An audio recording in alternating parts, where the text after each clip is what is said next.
সাভার আশুলিয়াতে অবৈধ ও নোংরা পরিবেশে ব্যাঙের ছাতার মতো গড়ে উঠেছে চানাচুর কারখানা। মোহাম্মদ ইমরান মোল্লার ভিডিও চিয়ে বিস্তারিত। সাভার উপজেলার মধ্যে আশুলিয়া বাংলাবাজার এলাকায় অবৈধ ও অস্বাস্থ্যকর পরিবেশে ব্যাঙের ছাতার মতো গড়ে উঠেছে আল মদিনা ড্রাই ফুড বা চানাচুর কারখানা। খাদ্য মানে মানুষের প্রাণ। নোংরা পরিবেশে তৈরি হচ্ছে খাদ্য। শরীরের ঘাম গিয়ে পড়ে খাদ্যের উপর। পায়ের নিচে থাকে ময়দা।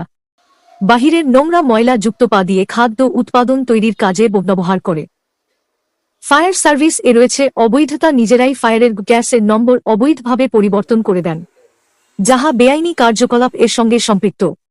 তাই প্রশাসনের হস্তক্ষেপ কামনা এই সকল অবৈধ ও নোংরা পরিবেশে অস্বাস্থ্যকর খাদ্য উৎপাদন বন্ধের লক্ষ্যে দ্রুতই কঠোর ব্যবস্থা গ্রহণ করুন।